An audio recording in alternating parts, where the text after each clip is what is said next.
મનસુખ માંડવિયા પોરબંદરથી 5341 મતથી આગળ ચાલતા હોવાની જાણકારી છે।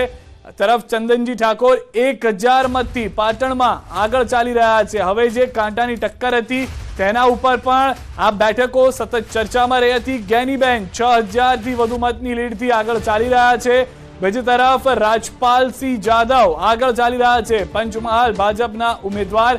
ત્યાં તરફ CR પાટીલ કે જેઓની લીડ સતત વધતી જઈ રહી છે। 10,000, 15,000, 20,000 દરેક રાઉન્ડની અંદર 5,000 થી વધુની લીડ તેઓને મળતી જોવા મળી રહી છે। હરિભાઈ પટેલ આગળ ચાલી રહ્યા છે, ભાજપના ઉમેદવાર કે જેઓ શરૂઆતમાં 200-300 મતથી પાછળ ચાલી રહ્યા હતા, જેઓ પણ હવે આગળ આવી ગયા હોવાની જાણકારી મળી રહી છે।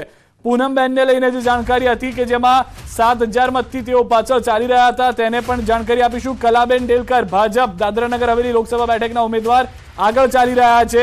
સાબરકાંઠાથી સમાચાર। અમારી જે ધારણા હતી બૂથો ઉપર કે આ વિધાનસભામાં આ રીતે થાય, આ વિધાનસભામાં આ રીતે થાય, જે અમારું કેલ્ક્યુલેશન હતું એ પ્રમાણે જ મત નીકળી રહ્યા છે। ત્યારે દાતા હોય, પાલનપુર હોય, ધાનેરા હોય, આ તમામ વિધાનસભાઓમાં પહેલા રાઉન્ડમાં જ કોંગ્રેસની લીડ છે। પાલનપુર હોય એટલે આ પ્રમાણે જે મતગણતરી અત્યારે શરૂઆતનો એક રાઉન્ડ પૂરો થયો છે અને સાથે વિધાનસભાની ગણતરી અલગ અલગ છે, એટલે સંતોષકારક રીતે સારી રીતે મતગણતરી ચાલુ છે। બેન, ક્યાંક થરાદ તરફ છે, જે થરાદ તરફ કંઈક અલગ જોવા મળી રહ્યું છે, ક્યાંક રેખાબેન કંઈક આગળ લાગી રહી છે।